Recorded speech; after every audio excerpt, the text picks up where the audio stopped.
Magandang araw mga katits, meron na naman tayong bagong ipapakitang video ngayon mga katits. Meron na naman daw nakakuha ng Yamashita treasure dito sa amin. Kaya kung nakikita niyo, nandito ako sa bundok. Ayan. Malayo na to sa amin, nasa mga almost 400 meters simula sa bahay namin ang layo nito.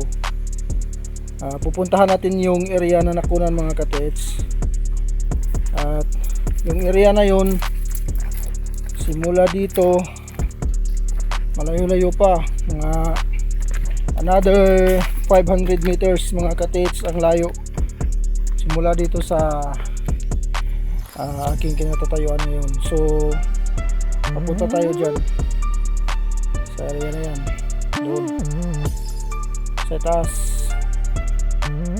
Doon natin hahanapin yung nakunan. Tingnan natin mga katits kung ano yung mga marka, kung ano yung mga marka na nagtuturo sa nakuha ang giveaways mga katits. So yun lang, update ko kayo pagdating ko doon mga katits. So ayan mga katits, malapit na tayo mga katits. Ang ganda pala ng ano dito, area. Ayan. So sa itaas niyan mga katits, yan yung sinasabing may nakunan ano. Sa bato lang daw nakuha mga katits. Naka-enclose siya sa bato, sa letter Y na sapa. So napakaganda ang ano ngayon mga katits, kasi sobrang init, wala nang tubig masyado yung sapa. So sa mga digging dyan, napakagandang ano ito, season, kasi walang masyadong tubig. So punta tayo doon sa taas mga katits. Nandun yung sinasabi na may letter Y na creek doon, at nandun yung nakunan. So sa itaas na yan mga katits, ang ganda ang tubig.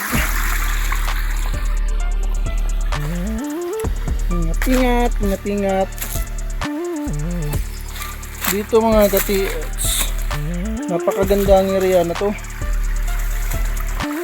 At kung nakikita niyo yan mga katits, oh, napakagandang marka yan mga katits.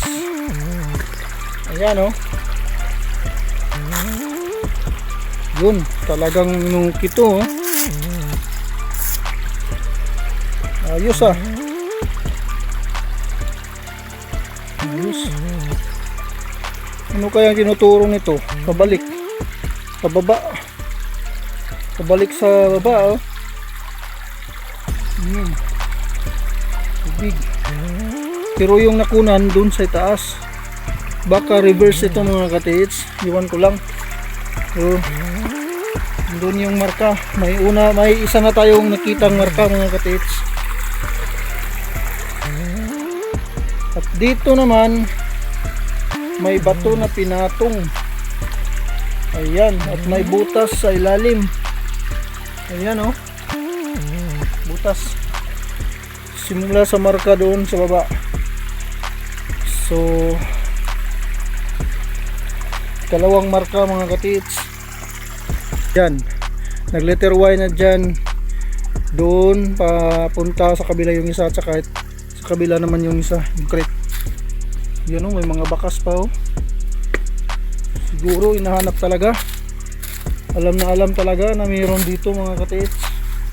So ito mga katits, triangle rock ito mga katits. Yan, isang triangle. Yan, ito, may isang malaking bato dito.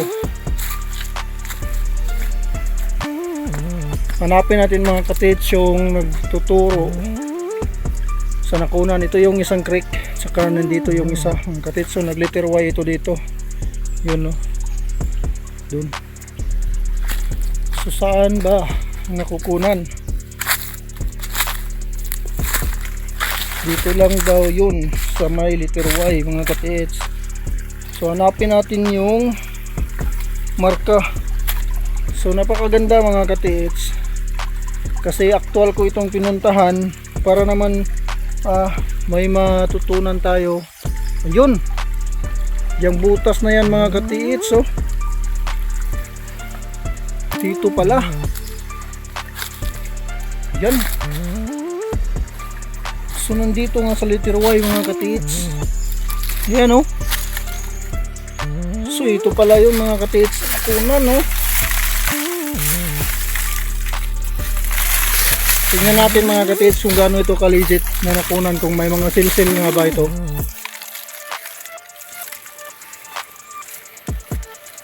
Yan, mga katiits, oh.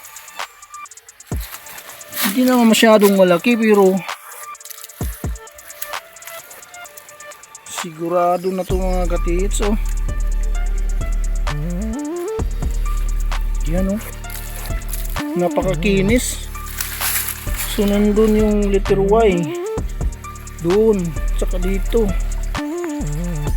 at dito yung nakunan. Dito nga pala, totoo, at may silsil nga, mga katiits, oh.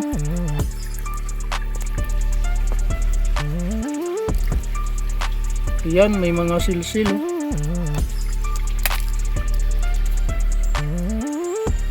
Napakaswerte naman. So ano pa yung mga marka? Napakalaking bato na to, mga katiits.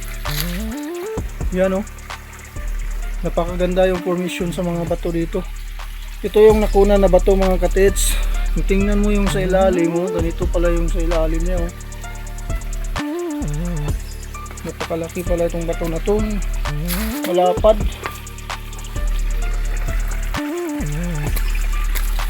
Yan, oh. Napakalapad na bato na yan. Yan yung nakunan. So dito, mga katiits, wala naman akong nakitang kakaiba dito. Ito lang, itong napakalaking diamond shape rock na to. Ayan, oh. At may bumukol sa gitna. Iwan ko kung ano ito. Yun ang ibig sabihin ito, mga katiits. Ayan, oh.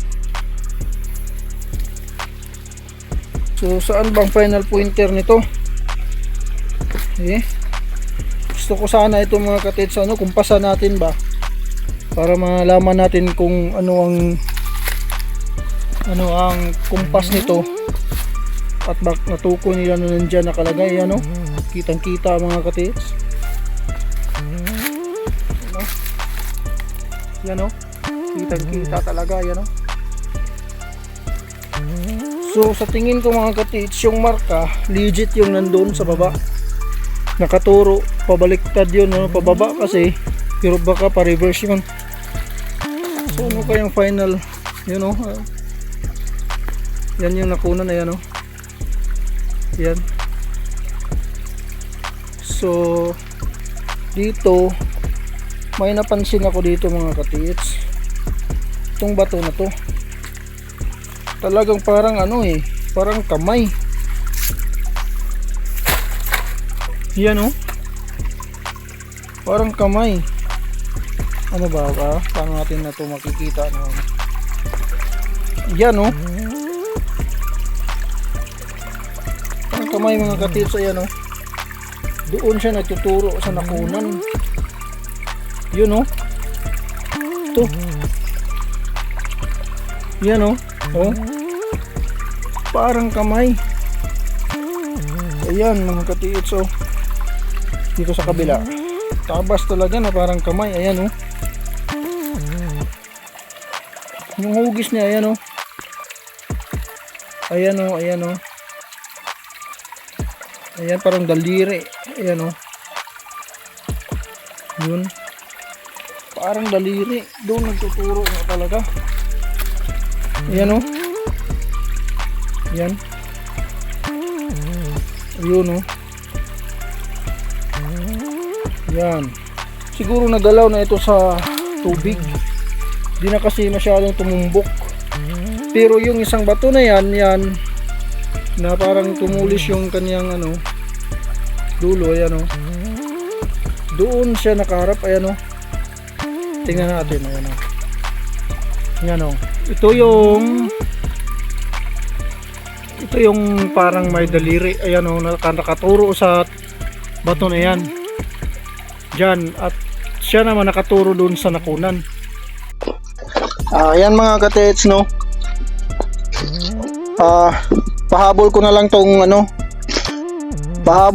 tong kumpas natin sa nakunan sa letter Y na nakunan bago lang. So nandito tayo ngayon sa letter Y na creek. Ayan. So kung naririnig niyo yung boses ko, ito lang ginawa ko. Nandito ako ngayon nakatayo sa letter Y na creek. Ayan. So alignment sa letter Y na creek, nandito yung S. So yung item ay nakatumbok sa S talaga mga ka-TH. Ito yung S to. Ayan o, nandito yung S. So item ay kung dito ka sa Y, ayan, so lihis pala siya, naka 74 degree kung nandito ka sa letter Y. So ngayon pupuntahan natin yung kamay na nakaturo, kung ano yung ano niya. Ayan. So nandito yung kamay. So dito sa kamay ay naka 36 degrees siya, nakaharap doon sa final pointer na nagtuturo doon sa nakunan. Itong daliri na to. Ayan, nakaharap doon. Nandito na yung S to. Ayan o. Nandito na yung S. Ayan. Sa kabila. Sa right side. So naka 36 degree. Saan ba yun?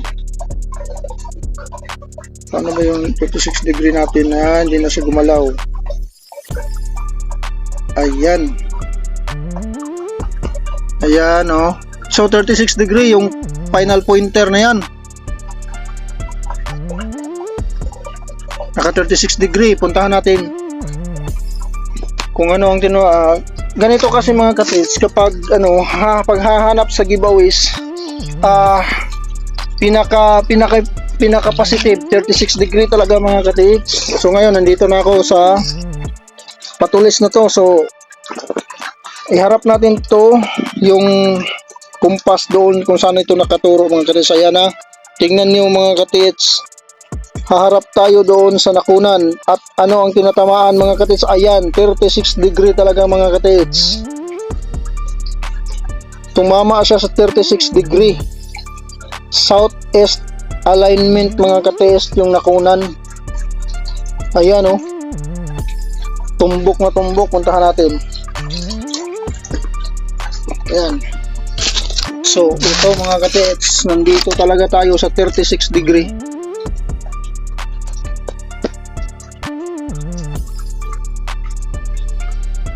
Totoo pala talaga mga katits na may makukuha ka sa nag-giveaway sa 36 degree. At ito ay naka southeast alignment mga katits. Ayan o, grabe. Iharap natin sa butas. Ayan. So tama talaga yung sinasabi ko dun sa baba na naka 40, naka 80 pala yun kanina doon, no? So lihis na dapat ito. O yan, sana yun 80. Ayan, lihis. Naka 84. Tumbok. So pinakabasihan mga katits ay ang 36 degree talaga. Tumama sa 36 degree, no? So yun ang kumpas niya mga katit. So dalawang marka lang pala. Kung kasali yung nandun sa baba, yun yung isa, dalawa, tatlo, at yun na. At nasa letter Y siya. So yun mga katiits, no? Napakaklaro yung marka nila na binigay dito, kaya madali itong tukoy. Yan o. Kasi yung yan o, yan yung nakaturo dito. Yan o. Nakatulis na yan dito. Tumbok na tumbok talaga yan, oh. So simula dyan mga 2 meters lang. Yan, oh, 2 meters lang. Tapos simula sa marka na yan, papunta dito naman nasa 1, 2, 3, 4, 5 meters. 5 meters simula dito sa parang daliri na nakaturo, malaking daliri na nakaturo dyan, saka dito. So 5 to plus 2 meters, 5 plus 2 meters, so 7 meters lahat. Ayan na yun, oh. So klarong klaro pala mga katiits. Ngayon ko lang ito na ano, swerte naman yung nakakuha dito mga katiits. So unang marka, yung nandun sa baba na parang letter M. Tapos yung pangalawa, ito, yung daliri na yan. Tsaka yung bato na may tulis sa dulo, yan, oh, malaking bato na may tulis sa dulo na nakaharap dito sa nakunan. Pero yung pinaka marka talaga nila dito mga katiits na hindi mawawala, kahit mawawala pa yan, itong letter Y na creek na to. Nag letter Y kasi ito, yan, oh, doon sa kabila. Ito naman yung sa kabila, yan. So di talaga mawawala mga katiits. So napakaswerte naman sa nakakuha. Wala na akong ibang marka na ito, may mga marka. Ito pala, oh, ito, yan, na may butas sa ilalim, may yun, oh, yan, oh, may butas sa ilalim, yan, oh. So treasure enclosed nga mga katiits. So halatang halata naman talaga. So wala na. Ano pa ba? Wala na, eh. Kasi nandyan yung nakuha, eh, sa dulo na yan. Tapos nandito yung marka naman, may marka dito na treasure enclosed. Ayan, oh, para siyang letter C na may butas sa ilalim. Ayan, oh. Tapos sa dulo nito ng bato na to, nandun yung nakunan, dulo nito. So yun mga katiits, no, talagang dapat natin tandaan kapag mga letter Y na creek, meron at meron talaga, at pasok na pasok talaga siya sa na ano talaga yung letter Y na nakaganyan yung letter Y. Kasi guhit nga natin mga katiits, no, tama pa ito. Ganito kasi yan yung letter Y. Kapag makaano kayo ng creek, lalo na pag may ano mapa kayong nakikita, pag sinasabi ng mga dayuhan na may nahanap silang creek na sapa nga, yung nag letter Y na creek na nakaganyan, yan, isipin na lang natin creek ito. Kapag may naghahanap na saan yung letter Y na sapa dito mga katiits, dalawa lang yan. Nandito sa kabila yung item o nandito sa kabila. So ang nakuha ngayon, pinunta natin nandito, pero nandito siya sa, pasok siya sa gitna ng letter Y. So nandito lang siya sa gilid, dito siya nakunan, dito banda. So kapag letter Y na creek mga katiits, ang item ay nandito talaga sa gitna, nandito sa loob ng letter Y na yan, ganyan. Yan, nandito talaga. So kaya ginagamit nila ang letter Y na creek mga katiits, kasi hindi ito mawawala at madali lang itong matukoy. Kahit sinong pagtatanungan nila, may makapagturo na may nag letter Y na creek doon, dito. So yun lang, yun, oh. Kita pa ba natin dito yung nakunan, yun, oh. Layo na. Yun, oh. Yan, oh. Yan yung nakunan mga katiits. Ayan, napakaganda. Yan, oh. So yun lang mga katiits, no. Sana nakapagbibigay tayo ng bagong bagong bagong kaalaman sa iba-iba kasi yung mga marka na ginagamit ng mga Hapon. Ito naman ay napakaklaro yung mga marka. Nandun yung parang W, letter M, o ano ba yun. Tapos nandito yung kamay, daliri na yan, o, yan, o, yan. Tapos yan, bato na matulis na nakaharap din sa nakunan. So yun lang. At saka ito yung pinaka benchmarker nila, itong creek na to na naka letter Y. So maganda sana kung makumpasan natin mga katids, kaso wala akong kumpas na dala eh. Meron dito sa cellphone, kaso ginagamit ko naman yung cellphone ko na pag locate. Pag locate hindi, ginagamit ko sa pagbablog, pag video. So yun lang mga katids. At God bless sa ating lahat.